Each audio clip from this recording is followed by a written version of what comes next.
Tyler Shough, Donovan Smith, Behren Morton.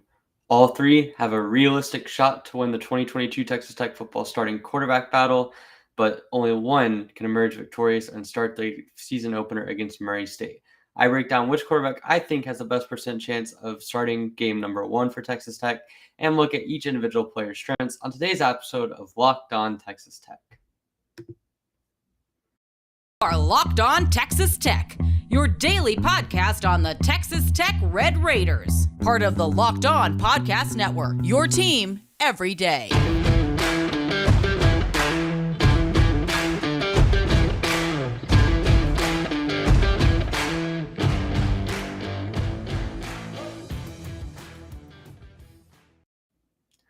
Welcome to today's episode of Locked On Texas Tech. It is a Tuesday evening here. So we're taking a look at the Texas Tech quarterback race. But first, thank you for making Locked On Texas Tech your first listen every day. We're free and available on all platforms. I'm your host, Emory Lyda, and it is great to be back talking about football. If you didn't see my preview of the Houston game yesterday, do check that out. I'm going to be taking a look at pretty much every single football game on the schedule for Texas Tech and every single position battle over the next 11 weeks before we get into the football season against Murray State. So be sure to check all of those out. My plan is to do one position preview and one game preview per week. That is the plan as of now, but that could change depending on schedule conflicts. But for now, I would expect to see one of these previews each week, in addition to some more content we'll be having about basketball, women's basketball, whatever. But today, we're focused solely on the quarterback battle because I think that is the most pressing question about Texas Tech football this year. But before we get into all that, today's episode is brought to you by BetOnline. BetOnline has you covered this season with more props, odds, and lines than ever before. BetOnline, where the game starts. And if you've seen BetOnline's odds, which I do recommend you check out, they have Texas Tech's over-under for the season at win total at 5.5 wins. Seems like a little bit of a tall task from outsiders, but also insiders seem to have quite a positive impression of this team so far. But one question that is still yet to be determined is who will start at quarterback. A lot of people think Tyler Shough is the answer, and he's going to be the first guy that I take a look at here. And Shough, when you look at what he was able to do last season, we only really got to see him in 4 games, and really only half of the 4th game against Texas because of a collarbone injury that ended up ending his season prematurely. Heading into that, though, he was having a pretty solid start to the season statistically. You look at his numbers, having 872 passing yards, 6 touchdowns, only 3 interceptions. He averaged 9.5 yards per attempt, which is really good to start off the season. I mean, that's higher than any other Tech quarterback has had in the last decade, provided that they started at least 3 games.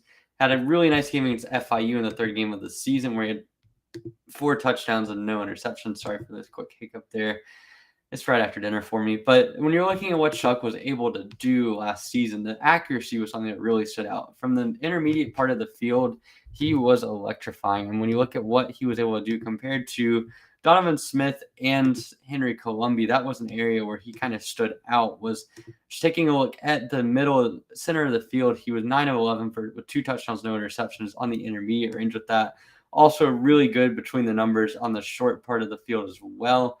Deep ball, we really only got to see a few attempts, but there were some promising passes there. If you remember back to the first 2 games of the year, Eric Ozukama had a lightning start to the year, in large part because of some deep balls that he and Shough hit on. And so Shough started the season was really good when you looked at the accuracy. Almost 70% completion percentage is really good as well. And then you look at just what he was able to do from a poise standpoint. There's a lot to like about Shough, but when looking at his tape, a couple things stand out. For one, he tends to stare on the first read a little bit too long. That is something that's plagued him dating back to his days at Oregon.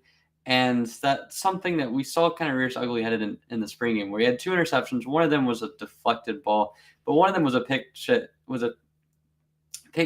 to Rashawn Williams, who really was able to just read that like a complete 180. It was really a good read for Rashawn Williams, and returned it all the way to the house for a pick 6. But for Shough in the spring game, the 2 interceptions and the generally poor play, I would say he only averaged less than 6 yards per attempt in that game.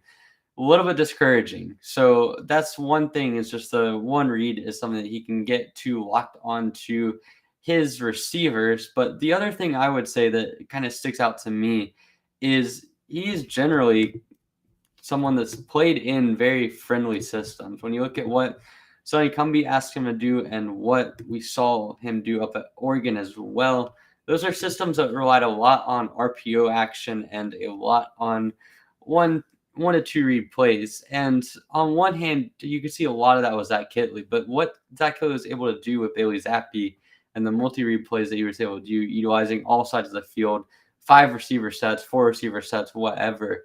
I think that that's something that you're going to have to see Shough sort of evolve in, because what we've seen is a lot of times at Oregon and at Tech, we've seen him kind of utilize only one part of the field, only one specific route concept. And while the system that Kittley runs has been proven in the past to be a simplified system and one that you can utilize that one read system, what really helped out with Bailey Zappi was just his ability to work the entire field, make multiple progressions. And it's one of the reasons he was on the NFL radar despite his size, stature, and arm strength. So I certainly would think that Shough's ability to read the field is something that's going to come into question. But still, he's the guy with the most experience on this quarterback staff. He's someone that has quite a lot of hype around him when it comes to NFL. At least last year he did. This year, not so much, but still a guy that at one point was being talked about as a potential first-round pick. Some people even had him as high as a top 2 quarterback prospect in last year's draft. Obviously did not declare for the draft. Last year's season fell through for him, but this is do or die time for Tyler Shough. When you look at what he can do this season, if he gets the starting job, gets in Zach Kittley's system, can put up big numbers, he could still easily be a day 1 or day 2 NFL pick. He has all the intangible, or he has all the physical attributes. He has some nice intangibles. His accuracy has been there through most of his college career. So there's a lot to like in that front. But on the flip side, if he loses this quarterback job, he's going to have to get really desperate to be able to get a second opportunity at another school. Given he's already used up his free transfer, he'd have to get a waiver.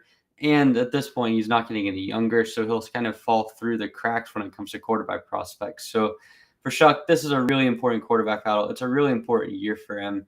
But coming out of the spring game wasn't exactly too enticing when you look at what Shough was able to do. But still, reportedly, he had a good spring outside of that. All the insight that I've heard from camp makes it seem like Shough was still the number 1 guy at that point.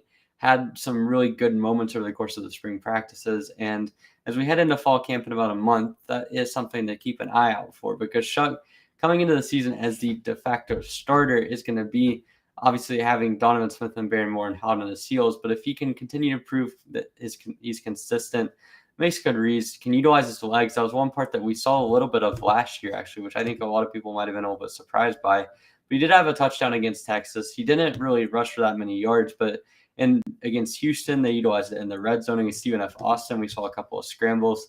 So his legs being a continued factor could be something that plays a small part, even if he is not quite as mobile as what we see with Behren Morton and Donovan Smith. But I'm going to talk about next. But first, I have a message from our friends at BetOnline. BetOnline.net is your number 1 source for all your betting needs and sporting info. Find all the latest sports developments, league reviews, and news, including this year's NHL playoffs, which just finished up, and Major League Baseball, which is currently right in the middle of the heart of the season.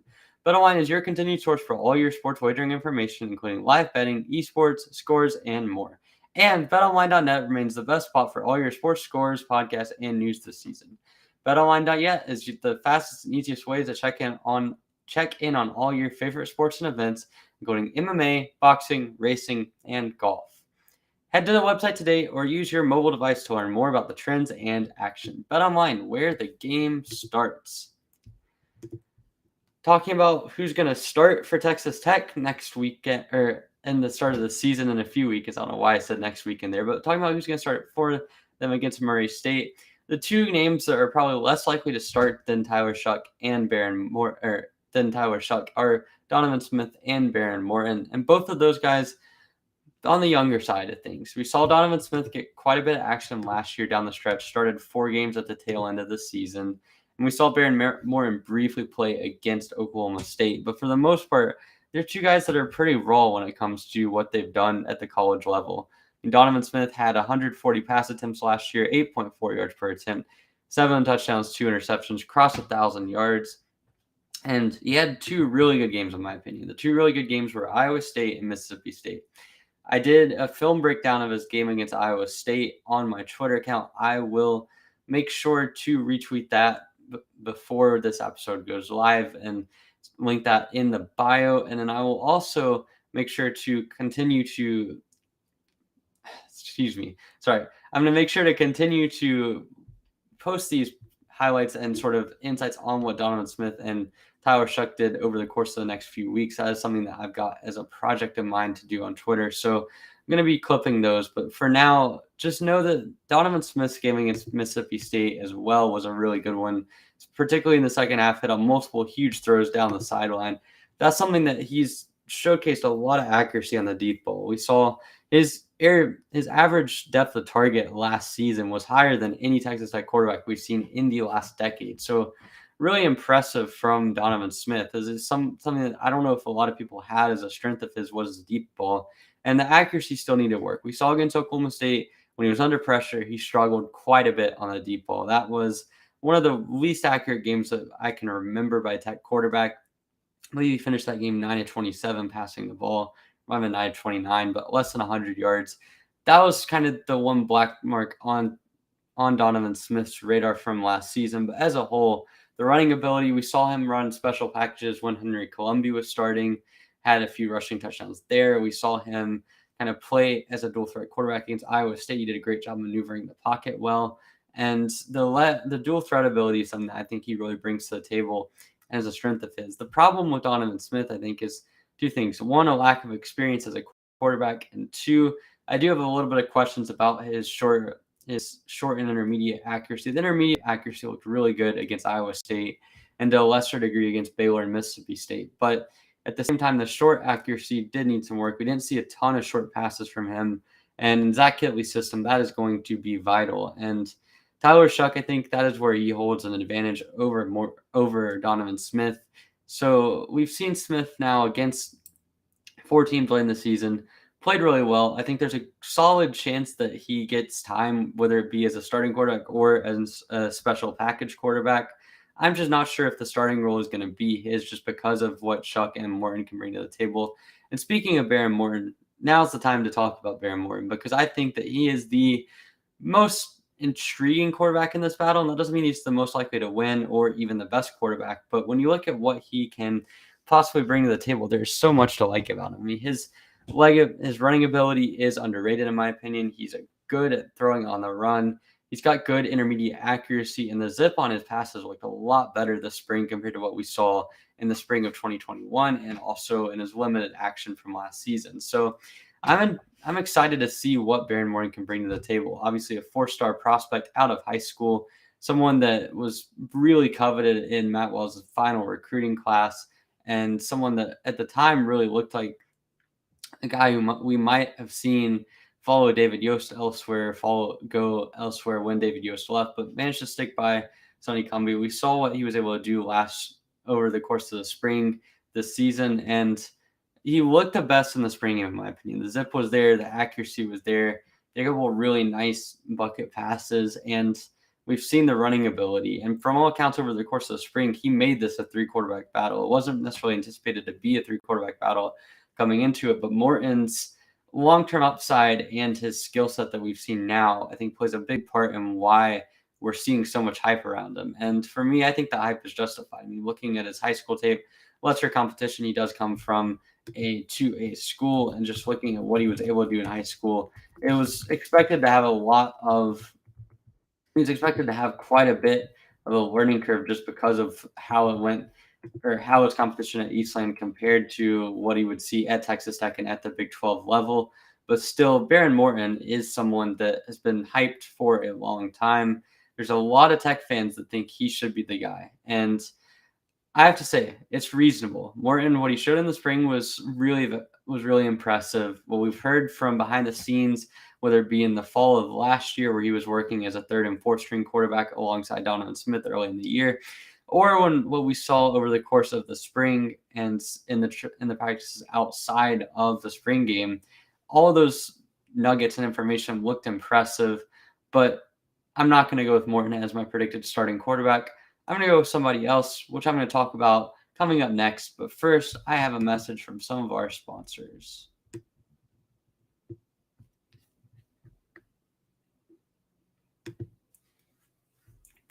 All right, the time has come. It's time to predict Locked On Texas Tech's way too early prediction for the starting quarterback of the Texas Tech Red Raiders. Provide some insight into what I think their numbers will be and if we'll see multiple quarterbacks.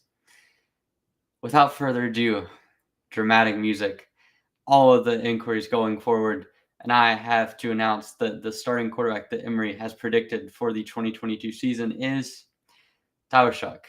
I think it's the easiest prediction to make. Shough looked decent by all accounts over the course of spring practice. The spring game looked a bit rough, but we know that he's been a little bit inconsistent at times. He's got by far the most experience in the quarterback room, and it's not like he played bad last year. He had good games against teams like Texas and FIU, and I'd even argue the Houston game was really good from him. His yards per attempt looked really elite. Well, we saw at Oregon, obviously he had some weaknesses there, but at the same time, I think they were a little bit premature to bench him for Anthony Brown. But that's another discussion for another day. But I think Shough and his quarterbacking ability, and particularly his ability to fit in with Zach Kittley, is going to be a really strong reason for him to start. I mean, he's someone that has the short and intermediate accuracy. We saw last year against Houston him flash the deep ball ability. Those are things that he can bring to the table that I really think are going to be valuable going forward. And Donovan Smith is a good quarterback. Behren Morton is a good quarterback. Both of those guys have a lot of raw talent, and this is a difficult situation to be in. It's a good problem to have, but Shough's overall abilities, experience at the college level, his physical intangibles, and the fact that he's now played, it's going to be his third different offensive coordinator at the college level. I think all of those play into him being the right guy to start at Texas Tech next season. With that said, I would not be surprised if we see a multi-quarterback system. We certainly would be shocked if we didn't see at least some Donovan Smith in the red zone just because of his rushing ability. We saw it when Henry Colombi was starting last season. I think some people wanted Smith to take over right then and there, but certainly what we saw from him in the red zone, you could utilize him in those packages. So I wouldn't be surprised if we saw that. I also wouldn't be surprised if Shough had a little bit of a short leash on him heading into next season. But I think it's Shough's job to lose. I'd put him at about 60% chance of winning the job heading into the fall. And I've been wrong before. I certainly think people in general have been wrong before. Guys like Johnny Manziel at Texas A&M a decade ago under Cliff Kingsbury indicate that you can come into the fall as a third-string quarterback, come out as the starting quarterback, and even if you come out as a starting quarterback, you might not hold on to it for very long. But I just think Shough, at this point in time, looks like the favorite to win the job. And for a stats prediction, I think if he starts all 12 regular season games, somewhere in the neighborhood of 3,600 yards has to be a good expectation. This is going to be a pass-heavy system. You've got a lot of talented receivers on the outside, whether it be Trey Cleveland, Jerome Bradley. You have, obviously, like Fungi as well, J.J. Sparkman. All four of those guys are young, tall outside receivers that could provide a lot of value. You also have Miles Price in the slot, who I think is primed for a really big year as well. Brady Boyd coming in from Minnesota. And then, obviously, the tight end situation with Baylor Cup. And along with that, you also bring in some more talented guys on the slot, like a Chidarius Townsend or Xavier White. And then lastly, Mason Tharp and the tight end. I'm for some reason blanked on him when we was talking about tight ends alongside Baylor Cup. But Mason Tharp is a guy I expect to have a big season. So you have all of those weapons, all those tall weapons on the outside as well. I just think it really lines up well for Shough to have a good statistical season. I think that's going to be the case regardless of who starts. But with Shough, a pass-heavy system, I think 3,600 yards, 30 touchdowns should be the expectation, which ironically enough is about what Clayton Tune averaged last season for Houston. So for the second time today, I'm going to recommend that you go back and check my last episode. I have a lot of information about the Houston Cougars when it comes to their offense, their defense, what to expect, and some familiar faces for the Cougars that Texas Tech fans should know about. But that's going to be that. I think that Shough has the potential to put up quite a bit of good stats. We saw what he could do last year. We saw at Oregon he had some good showings as well. Even if people maybe kind of soured up on him by the end of his tenure there with some of his limitations as a one-read quarterback. But still, I mean, he played good games against teams like UCLA there and against Washington State. At Oregon, he had multiple 80-yard games rushing, which was really impressive. Don't know if we're going to see that this year, but I would like to see his legs some more. So I think if Shough wins the battle, you're looking at a pass heavy system, and that many yards of expectation. Could see some more in sprinkled in as well at times if Shough struggles or if one of the other two quarterbacks gets hurt. Donovan Smith, I think if he doesn't win the job, is still going to have a role in the red zone, but he could still well win the job. And if he wins the job, you have to think that the ability to sort of be a dual threat quarterback, maybe running more power option opportunities and quarterback draws, could be something in the cards. We've seen Zach Kelly play around a little bit with Bailey Zappi, specifically at Houston Baptist. We saw some more of the dual threat action from him out on the tape, but with Smith, probably going to be a little bit of a different offensive design. You're still going to utilize the deep ball regardless. I think that's something that all three of the quarterbacks have in their arsenal, which is a really nice change because a couple of years ago, the two quarterbacks that Tech had in Henry Colombi and Alan Bowman both struggled with the deep ball. So for that not to be the case this year, I think is a really big positive. Smith obviously last year had a little bit of issues with accuracy, but was not afraid to take those shots and did connect on quite a few of them. Like I mentioned earlier, the highest average depth of target of Texas Tech quarterback in the last decade, even higher than Patrick Mahomes. All of that going forward, Donovan Smith. For Tyler Shough, you're looking at a guy that has been really good from a yards per attempt standpoint, even dating back to his time at Oregon. So a lot to like about the crop of Texas Tech quarterbacks. We'll be back, I'm sure, for more discussion on this topic when we get closer to the season. But for now, that's been the first position preview that I've been doing for this offseason. I've got, I believe, 8 more of those that I'm going to be looking at over the course of the rest of the offseason. So be sure to check that out. I'm going to be trying to release those once every week as well as once a week with the football schedule previews. Hope to have NC State up at the start of next week, possibly even bringing a guest. And then the week after that, it's time for our good old Texas Longhorn friends one last time in the Big 12, presumably. So in the meantime, you can follow me on Twitter at Eraser41. You can follow the official Locked On Texas Tech Twitter account at LockedOnTTU. You can subscribe to our YouTube channel. I'm going to be working some on there to update it and make sure that we've got everything you need on the YouTube channel. You can find us wherever you get your podcast, whether it be Apple Podcasts, Spotify, or wherever. I appreciate all the support. If you guys can leave a review, that'd be great.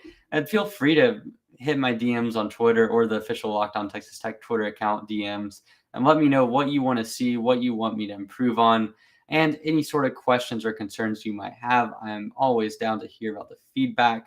Like I mentioned, I've had some people talk about wanting me to cover the Lady Raiders, and trust me, that is coming up. I'm trying to format an episode for that in the near future, so stay tuned on that. But in the meantime, I really appreciate the support and the continued viewership of Locked On Texas Tech. It would not be possible without you guys. But in the meantime, you can get more on Texas Tech and the Big 12 by making Locked On Big 12 your second listen every day. Everyday host Josh Neighbors and the local experts of Locked On take you across the Big 12 in 30 minutes. Locked On Big 12 is for your second listen. Again, that is Locked On Big 12. Might be seeing me on there and sometime in the near future. But for now, thank you for making Locked On Texas Tech your first listen every day. I will be back tomorrow. In the meantime, thank you, and I will see you.